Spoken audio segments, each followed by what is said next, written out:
Lord Hackers Entertainment. Yo creo que mi depresión comenzó desde que yo supe que estaba embarazada. Porque comencé a pensar, le fallé a mi mamá, le fallé a mi papá, mi universidad. Como le digo, él no estaba trabajando, estaba conchando. Él me buscaba en la mañana, él salía temprano a conchar en un carro. Me buscaba en la mañana, como a las 10 de la mañana, y me dejaba a la casa de mi mamá. Porque en mi casa yo no tenía ni siquiera qué comer. Ay, no, solo agua. Entonces, después que ya estoy en sala, que tengo mi hijo, que lo veo, que es como un muñeco, me dije que es un muñeco, pero no sentía como la alegría que siente toda la madre cuando tienen su hijo, como esa emoción. Yo me sentía como vacía. Y la enfermera, por estar hablando con otra sobre una novela, llena la jeringa con 10 cc. Y gracias a Dios que estaban hablando de novela, porque ella puso la bandejita arriba de mí en la cama. Y veo que la jeringa está con 10 cc. Mi mamá pasa y me dice que qué me pasa. Le digo, mami, que el doctor dijo que eran 5 cc y esto tiene 10.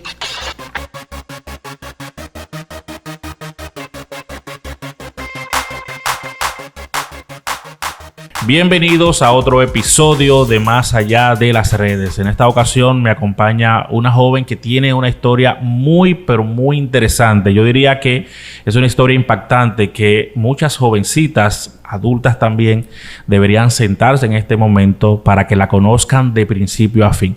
Ella ha atravesado muchas situaciones difíciles. Es otro tema relacionado con la salud mental, así que quiero que en este momento usted se acomode, prepare su cafecito para que me acompañen a conocer la historia de una joven que hoy, gracias a que Dios le ha permitido resurgir, está también cumpliendo un sueño y está lanzándose como cantante luego de pasar por muchísimas vicisitudes. Vamos a conocer la historia de Odrick Lara. ¿Cómo estás? Hasta ahora bien, gracias a Dios. Qué bueno. Un placer estar aquí. Gracias por venir, Odrick. ¿Siempre has cantado? Sí, siempre he escrito mi música, pero no he cantado. Le he escrito, pero nunca me había decidido a lanzarme. Hasta ahora. Ok, o sea que tenías mascotas y libretas llenas de canciones. Sí, muchas canciones escritas. ¿Ya desde cuándo? ¿Te acuerdas la primera vez? Creo que desde que tenía como 16 a 15 años por ahí. O sea, ya eras adolescente. Sí. Y escribías. Sí. Qué bien. ¿Qué pasaba en tu vida en ese momento cuando comenzaste a escribir? ¿Lo recuerdas? En ese tiempo trabajaba con mi padre en sus negocios. Ellos tenían tiendas y yo lo ayudaba a ellos. Siempre he trabajado con ellos. Ok. ¿Qué tipo de negocio? Mi papá era vendedor en Leche Rica. Mi madre tenía 2 tiendas. 20 y 10. En ese tiempo se usaba mucho lo que es el 20 y 10. Tenía una tienda pequeña y una tienda grande. Ok. 20 y 10. Explícale a la gente. Yo sé lo que es, pero para que la gente sepa, ¿qué tipo de tienda era esa? Bueno, ahí había cosas que se ven. Por ejemplo, era como el nombre. Ajá. Porque era nombre 20 y 10. Pero en realidad eran productos baratos. Como ejemplo, platos. De esta chancleta que usaban mucho de mallita. Hay una que se usa mucho en los campos. Que la usan mucho la señora de los campos. Se me olvidó el nombre. ¿Calizos? No. Es como... Viene siendo como la samurái de las mujeres. De las mujeres. Ok. Es como una chancleta que tiene una mallita de colores. Sí, esa misma. Sí, sé cuál es. Para que la gente entienda, es una tienda donde se venden artículos muy económicos. Por ejemplo, en Estados Unidos hay muchas tiendas que tienen un letrero afuera que dice todo a $1, por ejemplo. Y cuando tú entras, tú encuentras muchos artículos que son muy baratos. Hay otros que cuestan más, pero ese es el nombre que tiene como para mercadear la mayoría de la mercancía que tienen, que son cosas baratas. Es para que la gente entienda. Entonces, tu mamá tenía 2 tiendas. Una de 20 y 10. Las dos eran iguales. Lo que pasa, la chiquita parió la grande. Ah, muy bien. Pues le fue bien. Gracias a Dios en ese tiempo sí. Qué bien. ¿Y dónde te criaste, Odrick? En Sabana Perdida. Sabana Perdida. Háblame un poquito de ti, de la infancia. ¿Cómo fue? Bueno, mi infancia fue bien. Gracias a Dios. Nunca me faltó nada. Siempre estuve con mis padres. Normal. Una infancia normal. No puedo decir que me faltó nada como infante.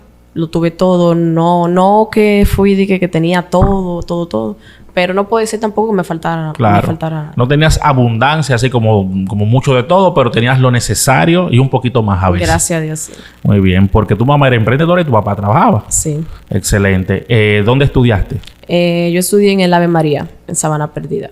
La escuela Ave María, y terminé mi bachillerato en el colegio Tía Rosa. Tía Rosa. ¿A qué edad terminaste el bachiller? A los 15 años. ¿Joven? Sí. 15, 16 años. ¿Y ahí te fuiste a la universidad de una vez? Entré a la universidad, ahí comencé, entonces ya ellos no habíamos mudado de Sabana Perdida, a donde vivimos ahora. Entonces ahí ellos incursionaron con una panadería y una empacadora de conflé. Como yo siempre he trabajado con ellos, yo hacía la ruta de la panadería. Entonces, cuando estaba aprendiendo la ruta de la panadería, mi papá me presentó un amigo con el que él trabajaba para que me enseñara la ruta, para yo hacer la ruta de la panadería. Esa persona la conocí ahí haciendo la ruta y duró mucho tiempo interesado en mí hasta que me hice novia de él en ese tiempo. O sea, que un amigo de tu papá terminó siendo tu pareja. Sí. Ok, ¿y cómo se dio todo? Bueno, duró un tiempo hablando conmigo, tratándolo, hasta que le di la oportunidad.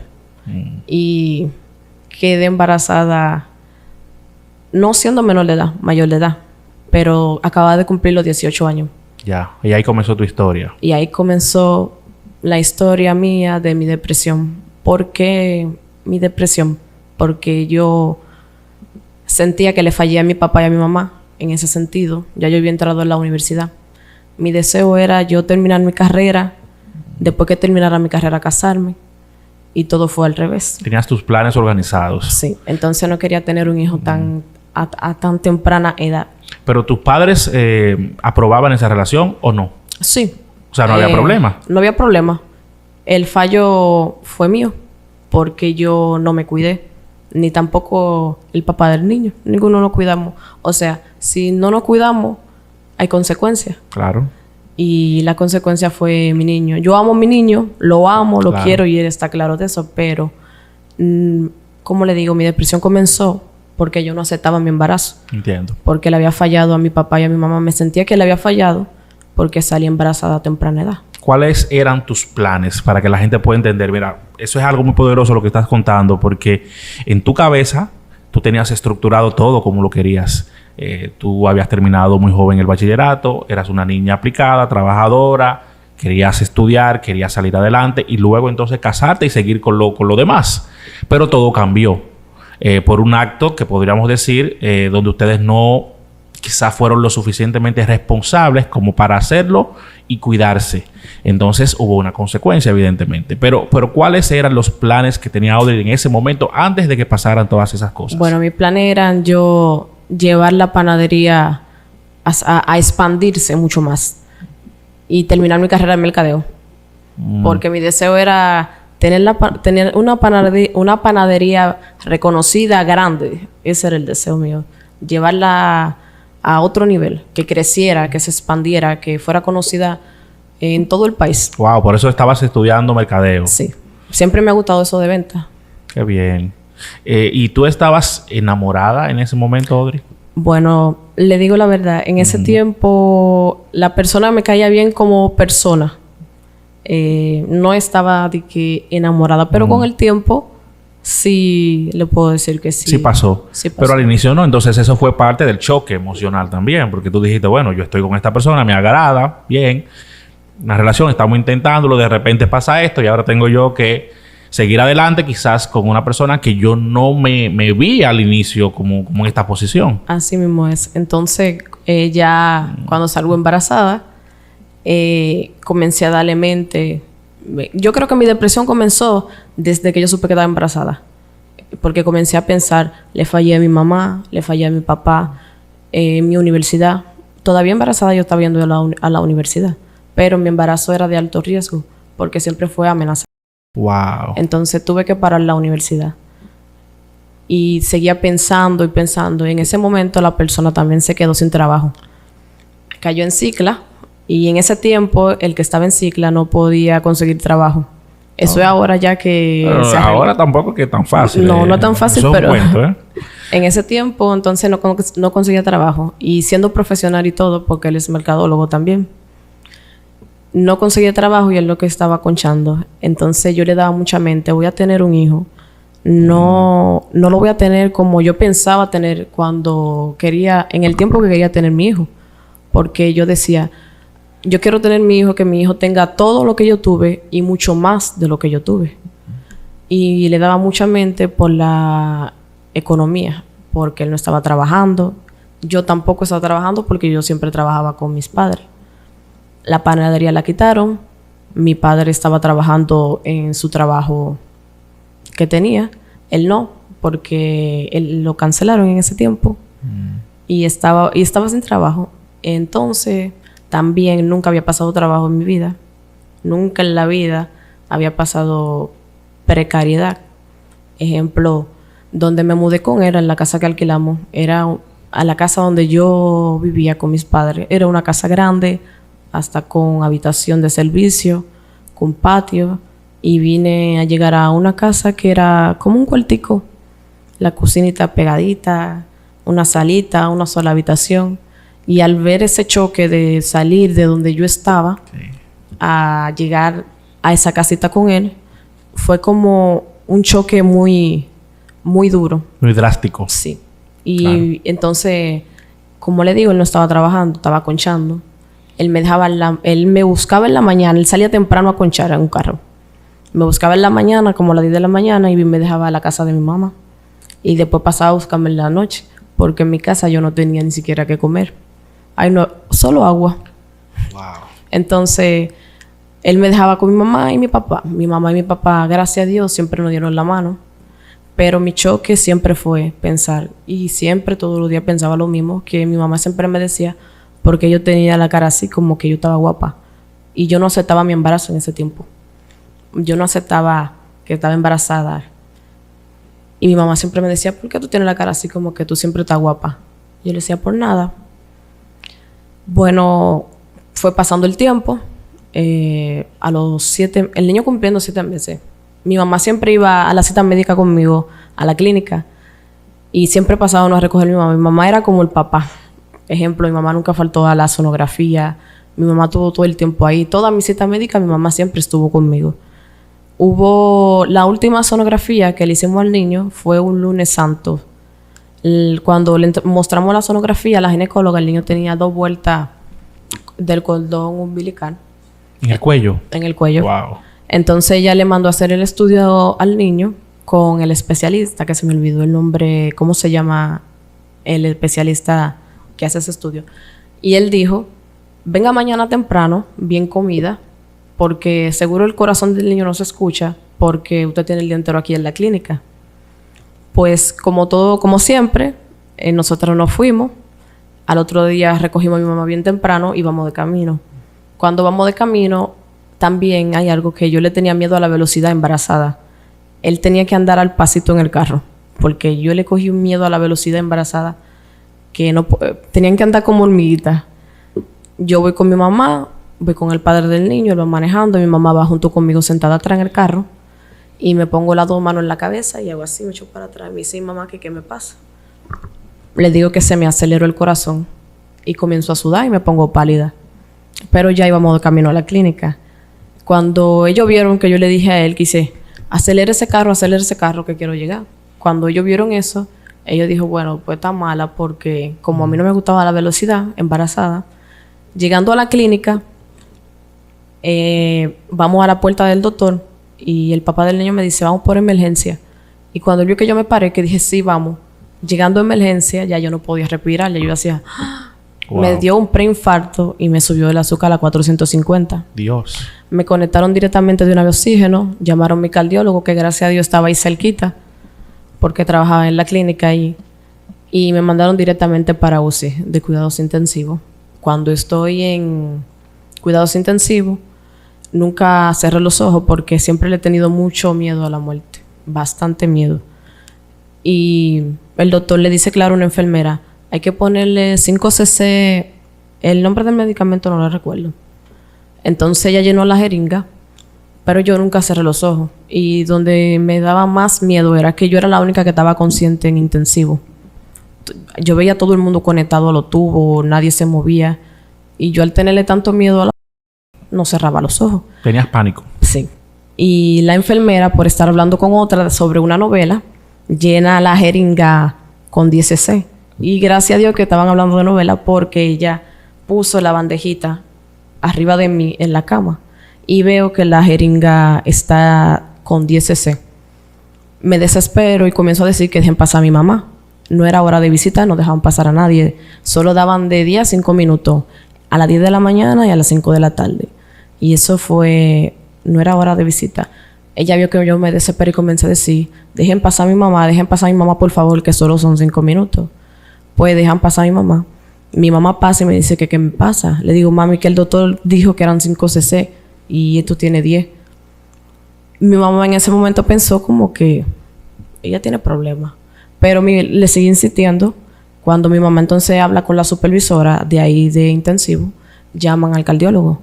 Y el cardiólogo confirma que eran 5 cc.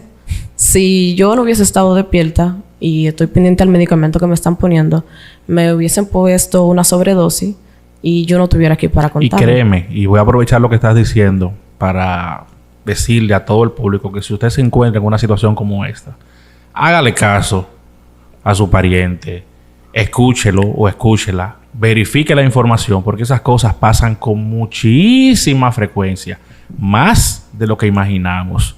Y luego no hay forma de reclamar, porque sencillamente son cosas que se pueden cubrir muy fácilmente. Le dio un paro cardíaco y quedó ahí. Gracias a Dios que tú estabas consciente, y fíjate lo que tú dices, ellas estaban hablando de novela. El que ha ido a un hospital, a una clínica, a un centro de salud, sabe que esas cosas pueden pasar. Así que hay que estar con el ojo visor. Después que confirman con el cardiólogo, de repente cambiaron todas las enfermeras. Ese día ya esas enfermeras que estaban ahí en UCI ya no estaban. Bueno, pues a las 6 me sacan de intensivo para hacerme la cesárea, porque como tenía el azúcar a 450 y un preinfarto, el niño podría ser diabético y yo caer en un coma diabético. ¿Cómo? Entonces me vio el cardiólogo, el diabetólogo y varios doctores. Fueron 10 doctores por todo y todos dijeron que había que hacerme una cesárea de emergencia. Con 7 meses. Con 7 meses. Entonces me hicieron la cesárea de emergencia. Nunca vi la cara de mi hijo cuando me lo sacaron. Nada más le vi la piernita y volví a intensivo. Entonces, ¿qué pasa con el niño? Yo no creí que ese era mi hijo. Porque cuando me hicieron la sonografía 3D, mi hijo salía en la sonografía 3D con la cabeza grande y la nariz grande y la boca muy grande. Mi ginecóloga siempre decía, este niño tiene la cabeza demasiado grande. Yo esperaba un niño, un Jimmy Neutron, con la cabeza grandísima. Pues cuando mi mamá me enseña el video de que sí era el niño, dije, mira el niño, porque no me lo había mostrado en persona, porque estaba en intensivo. Yo no le creía, porque el niño que ella me enseñaba era un muñequito.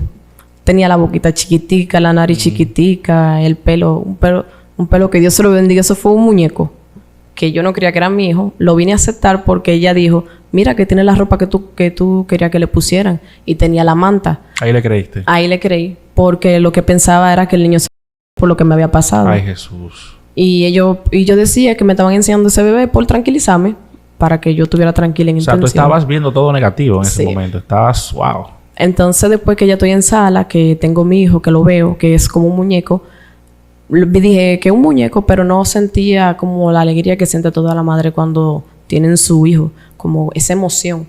Yo me sentía como vacía. Y ahí comencé otra vez a darle mente.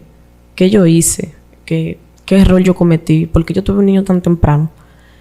Y me quedé tranquila. Pues cuando me dan de alta, que llegamos a la casa, mi mamá me halla en el cuarto llorando y me pregunta qué me pasa. Y yo estaba llorando diciendo, es que yo no tengo cómo mi hijo tenga seguro médico, cómo mi hijo comprarle ropa a mi hijo, cómo mi hijo tenga leche. Pero era problema que yo tenía porque mi hijo tenía todo, gracias a Dios ya. Tenía leche de más, todo lo tuvo de a dos, tuvo 2 cunas, todo lo tuvo de a 2. Mi hijo nunca le faltó nada. Por más precariedad que tuvimos el papá del niño y yo.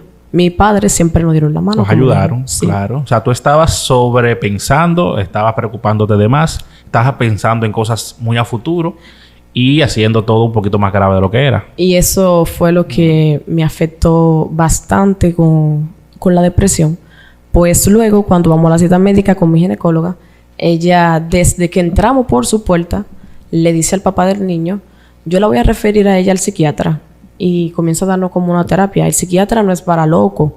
El psiquiatra es para ayudarla por todo lo que ella pasó, porque es un shock para ella, porque ella cayó en intensivo. Y dándonos una terapia de por qué yo debo ir al psiquiatra. No, yo me quedé callada dentro de la consulta, pero cuando salimos de ahí yo le dije a él, yo no soy loca para ir al psiquiatra. Bueno, fui al psiquiatra y no pasó una semana que yo comencé a hacer crisis. Yo le decía a mi mamá, a mí me pasa tal cosa por la cabeza. Y mi mamá me decía, ¿pero por qué? Yo le decía, yo no sé. Intenté varias veces. Entonces hubo un día que sí fue bien fuerte. Yo estaba sola en la casa donde yo vivía con el papá del niño. Y ahí intenté otra vez. Y ahí él llamó. Él casi me arranca un pedazo de la mano para que yo soltara lo que yo tenía. Porque estaba intentando contra. Y cuando él comenzó a decirme, recuérdate que tú tienes un niño. Y que tú siempre hablaste de que tú querías un niño. Que tú... Ahí como que me llegó un poco de... ¿Cómo le digo? Como que me llegó juicio. Porque por más depresión que uno tiene un momento como que uno pisa tierra. Y llega mi mamá, mi papá. Ese día me llevaron por emergencia. Me pusieron un medicamento para tranquilizarme. Porque ese medicamento ni siquiera me hizo tanto efecto. Porque yo amanecí sentada. Al otro día me llevaron directamente donde la psiquiatra. Mi mamá se movió con una persona. Ella le recomendó una psiquiatra que fue en el Padre Villini. Muy buena psiquiatra, Rosana Ramírez. Y le agradezco bastante. Desde que entramos por esa puerta, la psiquiatra le dice a mi mamá que yo tenía una depresión demasiado fuerte. Que yo estaba para estar interna en un psiquiátrico. Y mi papá y mi mamá le dijeron que no me iban a dejar interna. Entonces ella le preguntó que si iban a hacer cargo si iban a ser responsables de mí. Claro. Y ellos dijeron que sí. Pues me estaban medicando en la casa, me mantenían dormida, solo me levantaban para comer, bañarme y que ver el niño aunque sea 5 minutos. Pero cuando yo cargaba a mi hijo, que le iba a dar la leche, yo le veía a mi hijo los ojos rojos. Pero eso lo veía yo, era la depresión. Y yo se lo daba a mi mamá por miedo a hacerle daño a mi hijo. Con todo y depresión, yo protegía a mi hijo de mí misma. ¿Nunca te pasó por la mente dañarlo? Me pasaba por la mente, pero de una vez como que... Caías en cuenta de que no. Y de una vez se lo pasaba. Mi mamá me coja al niño, agarra al niño. Entonces, cuando me mantenían medicada, llegó un tiempo que mi mamá me daba la pastilla y yo no me la tomaba. Porque uno se pone rebelde. La depresión pone a uno rebelde, le hace hacer cosas que uno no debe hacer. No me estaba tomando la pastilla y en una me levanté y escuché como que mi mamá no quería saber de mí, que ella estaba... Pero eso era en mi mente. Que mi mamá no quería saber de mí, que ella estaba cansada de mí. Y ese día le dije cosas a mi mamá que yo nunca debí decirle. Porque mi mamá para mí como si fuera... así como tengo a Dios en mi corazón, así es mi mamá para mí. Ese día la casa no tenía candado. Yo volé la otra pared. Adelante habían 2 puertas con hierro y ellos mantenían todo cerrado por mí. Entonces la de afuera tenía candado, pero yo sí podía volarme. Yo volé esa pared y me fui, bajé a la Charlie para que me llevara un carro.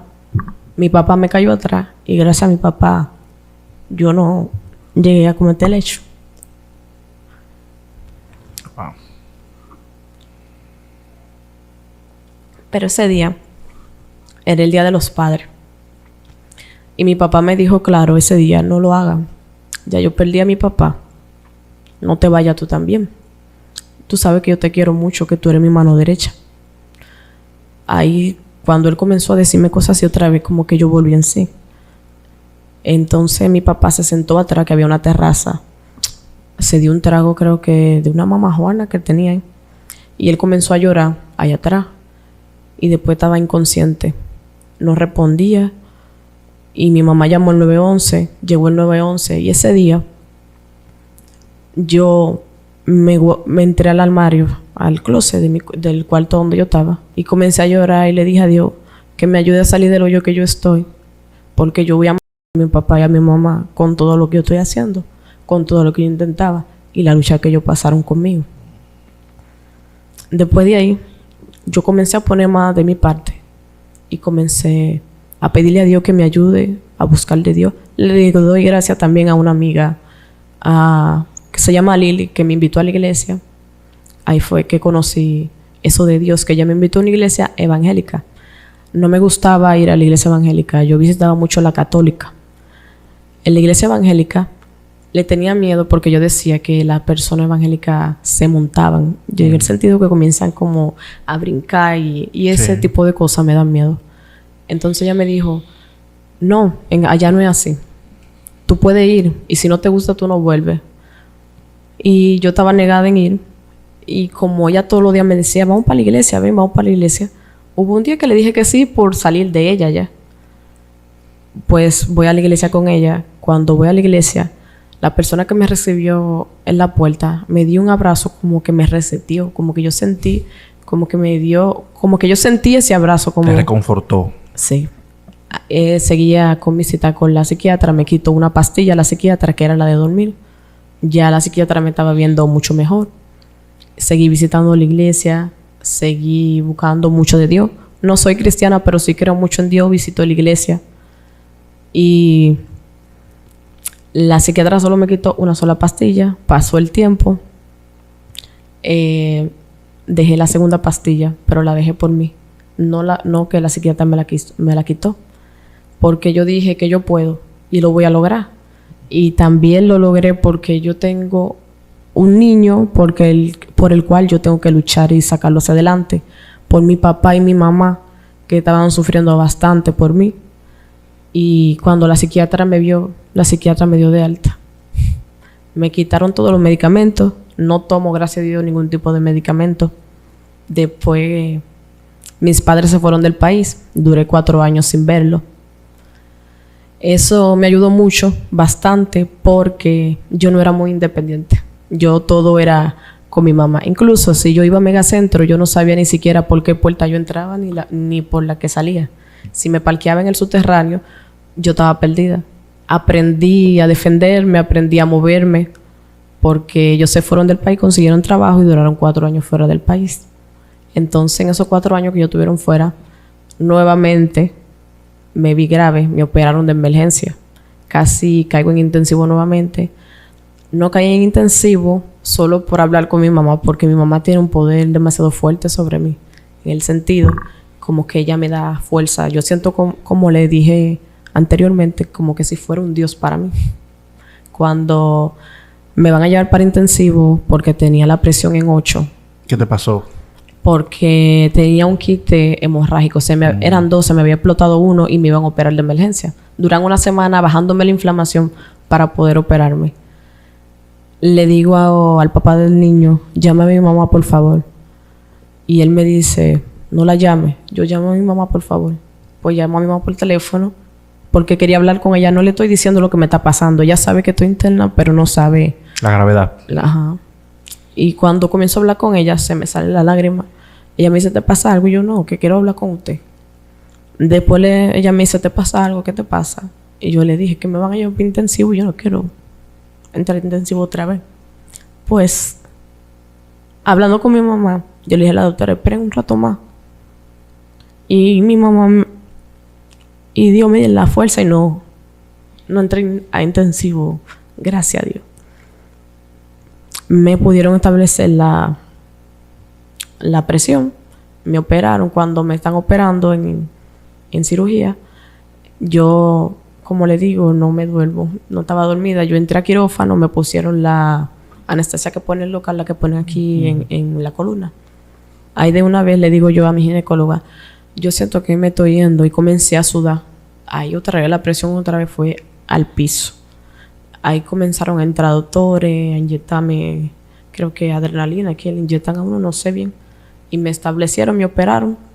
Y a los 15 días de yo estar operada, el quiste me salió nuevamente, del mismo tamaño. Wow. Y me querían operar nuevamente. Entonces ahí mi papá y mi mamá cogieron un vuelo de emergencia para acá. Ahí yo no quería que me operaran, la doctora no me quería operar nuevamente porque yo corría mucho riesgo. Y estaban entre operarme o no operarme, operarme y no operarme. Yo no quería que me operaran, ni la doctora tampoco. Le pedí al pastor y a la pastora a la iglesia que visito, porque no es la persona, sino como le digo, no es que no es la persona. Me siento bien con ellos por la forma que tienen. en lo que ellos también me ayudaron mucho a salir hacia adelante, en cómo ellos me recibieron y cómo ellos me hablan de la palabra de Dios. Yo le pedí a ellos ese día que si podían venir, que si podían ir a visitarme. Ese día no podían, pero fueron al otro día siguiente que estaban decidiendo operarme. Ese día no me encontraban la vena por ningún lado para poder canalizarme, porque ya yo tenía todo el brazo hinchado. Mi vena estaban ya todas... No había una vena buena para poder canalizarme. Y ahí la pastora le pidió a todos que salga la enfermera, el pastor. Solo se quedó mi hijo, que mi hijo no lo dejaban pasar y ese lo entraron escondido. Mi hijo estaba ahí, oramos. Mi hijo lloró conmigo, mi mamá, mi papá. Yo también. Le pedimos a Dios. La pastora me preguntó, ¿qué canción tú quieres que cantemos? Le dije 3 canciones que me encantan, cristianas. La cantamos. Mi mamá se fue porque ya había la hora de la visita era hasta las 9. El papá del niño era que se quedaba a amanecer conmigo. Y ellos se fueron. Y la pastora se fue. Ya cuando ellos se fueron, yo me dormí. Y yo me dormí y me sentí como tan serena. Como así, como le digo, como que fue Dios que llegó. Y como que me dio serenidad y me dormí. Y en esos 10 minutos que yo me dormí, entra la enfermera nuevamente para canalizarme. Y esa no me tuvo que hacer nada. Encontró la vena de una vez. Me canalizó. Llamó a mi mamá y le dije, mami, ya me pudieron canalizar. Mi mamá se quedó más tranquila. Después la doctora fue y dijo, no te vamos a operar, Audrey. Vamos a intentar con este tratamiento. Me pusieron ese tratamiento, pero ese tratamiento me dio como, ¿cómo se dice? Una reacción alérgica. Me puso mala. Y no pudieron seguir poniéndome ese medicamento. Entonces mi esposo optó por comprar de esta botella que la que hacen en el campo para limpiarle los quites y esas cosas. Compró uno de esos, que una tía de él lo hace en el campo, y me lo tomé entero. Fue 1 galón. Cuando volvieron a hacerme la sonografía, el quite se redujo de 4 centímetros, se redujo como a 2, creo que fue. Tomándome la botella. Después, como a la semana, me tocaba otra sonografía. Cuando voy otra vez a hacerme la sonografía, no había quite en ningún lado.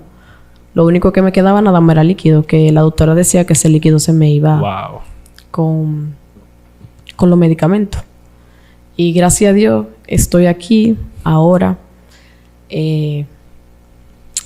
Yo era la que le administraba todo a mi padre y a mi madre mientras estaban fuera del país. Y cuando ellos llegaron, ya que yo estaba bien, que ya yo había sobrepasado todo eso, mi mamá me dijo, ya dedícate a lo que a ti te gusta. Entonces yo había decidido entrar a la universidad y la música. Y lo puse en una balanza. ¿Me voy a la universidad o me lanzo a la música? Pero me decidí por la música. Pero también quería entrar a la universidad. Yo dije, bueno, si se me da la oportunidad en la música y si puedo lograr algo con la música puedo entrar a la universidad, lo que me pueda producir la música. Y me decidí por la música. Yo escribo mi propia música. Y ya para la semana que viene creo que ya sale mi música. La música creo que se me va a hacer un poco difícil porque aquí la persona lo que consume, en realidad aquí lo que le gusta consumir es música sucia, no le gusta la música limpia. Uno hacer música limpia es difícil que consuman, que la consuman la música. Y mi música no es sucia, no tengo música, entonces en mi música tengo que poner alguna cosita explícita para poder llegar a algunos públicos. Ok, o sea, estás metiéndole un enganche. Algo así. Para llamar la atención. Algo así. ¿Y qué tipo de género? Reggaetón pop. Ok. ¿Y es tu sueño ese? Ese es mi sueño, llegar a ser grande en la música. Ya, tu historia, Audrey, es muy interesante. Tú sabes que me llama la atención lo de los 4 años cuando se fueron tus padres, porque creo que esa fue la mayor prueba de que ya estabas bien, que no lo tenías a ellos y siempre fuiste muy dependiente de ellos porque te apoyaban siempre. Sí. Entonces, esos 4 años creo que ayudaron mucho a fortalecerte también. Sí, creo que sí. Y luego vino la última prueba, donde Dios metió su mano definitivamente. Eso sí es verdad. Dios me dio la oportunidad. Le pedí a Dios. Yo creo que yo le debo mucho a Dios. Todo. Le debo bastante porque me ha dado muchas oportunidades. Cada vez que me pasaba algo, yo siempre decía, Dios no me lleve ahora. Déjame volver a ver otra vez a mi mamá y a mi papá. Cada vez que yo me sentía tan mal así, déjame volver a ver a mi mamá y a mi papá nuevamente. Y eso es lo que le pedí a Dios. Tengo una tía que me relaja mucho conmigo. Bueno, ¿y ahora qué tú le vas a pedir a Dios? Porque tú le pedías que te deje volver a ver a tu mamá y a tu papá. Y ellos están aquí. ¿Ahora qué tú le pides? Yo le digo, bueno, ahora yo le pido, déjame ver a mi hijo crecer. Déjame ver lo grande. Déjame llevar a mi hijo donde yo lo quiero llevar. 6 años sin tomar medicación. Gracias a Dios. ¿Y tu hijo está bien? 9 años ya tiene. Y mi hijo, gracias a Dios, todo bien. No es como le digo, lo tengo. Él está en este mundo que ahora mismo se vive muchas cosas. O sea, hay muchos niños que hasta saben más que uno que adultos. Yo siendo joven, con todo y ser joven, yo mantengo a mi hijo, como le digo, como por la raya. Cada cosa en su lugar. Le enseño cosas positivas. Me gusta enseñarle cosas sobre Dios. Mi hijo se sabe mucho verso de la Biblia. Él sabe tocar el piano. Lo he puesto en eso. No me puedo quejar del niño. Mi niño no es malcriado. No le puedo decir que es el mejor niño del mundo. Como que él es lo mejor que hay. Pero no me quejo de mi hijo. Mi hijo, gracias a Dios, se porta bien. Es excelente en la escuela, en el colegio. No me da problema. Le enseño cosas de niño. No me gusta que consuma... Por ejemplo, usted ahora mismo le hace una pregunta a un niño de una canción y hay muchos niños que no le cantan una canción infantil. No. La mayoría no. Lo que le cantan es canciones... Un dembow, por lo general. Mi hijo le puede cantar muchas canciones infantiles, se la canta. Porque trato de que él consuma también cosas de niño, no cosas de adulto. Ni le enseño tigueraje. No me gusta eso de tigueraje con los niños. Para nada. Nació de 7 meses. Y de 8 libras. Wow, pero nació está bien criado ese muchacho con 7 meses. Y gordo y pesado. Pues nació bien, entonces. Gracias a Dios no tuvo ninguna situación. Gracias a Dios no. Todo bien. No fue incubadora ni nada por el estilo. Wow. Todo nítido con él. Para que tú veas. Qué bueno. Dios haciendo lo suyo. Entonces, tienes una canción que vas a lanzar. ¿Cómo se llama? ¿Puedes decirlo? Sí. Mi música... La canción que voy a lanzar se llama A Cupido que se... A Cupido que se... Sí. ¿Y por qué se llama así, Ostri, la canción? ¿Qué pasó con Cupido? Con Cupido, bueno, no es porque me ha pasado a mí, sino porque ahora mismo hay muchas situaciones. O sea, mi música habla de Cupido que ya las mujeres estamos facturando. La gente no tenga amor. No, nadie tenga amor. Es difícil ya encontrar una persona que tenga amor. No, pero hay que promover eso. La gente tiene que estar en amor. Sí, viene otra por ahí que es de amor, pero esa... habla de que ya las mujeres ya no están... O sea, de que dependiendo de un hombre, que ya la mujer está produciendo ella misma. Muy bien. Entonces, ¿vas a lanzar qué? ¿Canción, video? Viene canción y viene video. Muy bien. Qué chévere. Lo estamos preparando. ¿Te sientes bien? Gracias a Dios, sí. Eso es lo importante. Si estás feliz, si estás contenta, es importante. Me siento muy bien y siento como que sí, como que... Dios me va a dar la oportunidad de llegar a donde yo quiero llegar. Amén. Que así sea. Que así sea. Tienes que procurar siempre estar contenta, feliz. Cuando la gente pasa por este tipo de situaciones, generalmente tiende a recriminarse mucho y a vivir en el pasado. No podemos vivir en el pasado ni tampoco en el futuro porque tú no lo controlas. Tienes que vivir en el presente y tratar de que cada día sea mejor que el anterior. Con eso yo tenía muchos problemas. Que pensaba... Todavía... Hace un tiempo atrás pensaba mucho... Que incluso le decía a mi mamá, yo me siento mal a veces porque yo hice tal cosa en el pasado. Y ella siempre me dice, pero ya eso pasó, ya eso está en el pasado. Vive el presente. Me tomó un poco de tiempo, pero ya sí lo he ido logrando. Y estoy viviendo mi presente y estoy olvidando el pasado. Así es. Quizás no olvidar, pero el mejor compromiso que tú puedes hacer contigo y con lo que ya pasaste es que cada día sea mejor. Si cometiste un error, no cometerlo.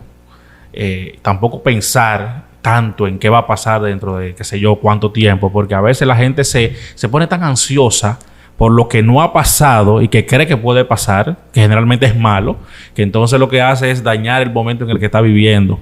Porque tú dices, wow, por ejemplo, en tu caso tú decías, ¿y qué le voy a dar de comer a ese niño? ¿Con qué lo voy a mantener? Pero tú tenías en ese momento lo que necesitabas. Te estabas preocupando por algo que no era una realidad y que tú no sabías si realmente iba a ser así. Con eso tenía mucho problema yo. Lo he ido superando al paso con pensar mucho en el futuro, que va a pasar mañana. Pero lo voy logrando con Dios delante. Claro, vivir el presente, ser agradecido sobre todo. Sí. Sobre todo ser agradecido. Yo pienso que eso es importantísimo porque cuando tú te dejas llenar de quejas y de dudas, dejas de agradecer por lo que realmente tienes. Una familia buena, tus padres amorosos y presentes, un niño por el que agradecer. O sea, cosas positivas que realmente son las que hay que valorar. Amén, ¿sabes? así es. Y nada, te deseo mucho éxito, agradecerte mucho por compartir esta historia. Tú sabes que es interesante ver cómo tú afrontaste todo esto. Una joven que tenía sueños grandes, que se sintió mal por defraudarse a sí misma y a sus padres por un embarazo que quizás llegó en el tiempo donde ella no lo había buscado ni planificado. Y hay muchas otras que se embarazan, tienen 3 y 4 y no le dan mente a nada de eso. Para que tú veas cómo son las cosas de la vida. La formación y la familia lo que influye, ¿eh? En eso voy porque hay muchas jóvenes que piensan que tener hijos y traerlo al mundo, los hijos no nada más no es, por ejemplo, traerlo al mundo, darle comida y ropa. A los hijos se les dedica tiempo, se les da amor y se les da calidad de vida. Mi sueño siempre fue tener un solo hijo. Siempre fue tener un solo hijo desde niña. Y el nombre que tiene mi hijo también lo tuve desde niña, que se llamara Julia Enrique. Gracias a Dios. Y eso fue como un premio también que Dios me dio. Porque mi hijo, yo lo describí en ese tiempo cuando, antes de estar embarazada, que mi madre le podría confirmar eso, que yo quería un niño como mi hijo. El pelo, como mi hijo tiene el pelo, el color, la forma, que aprender a leer temprana edad. Mi hijo ya a los 4 años leía perfectamente porque yo misma lo alfabeticé.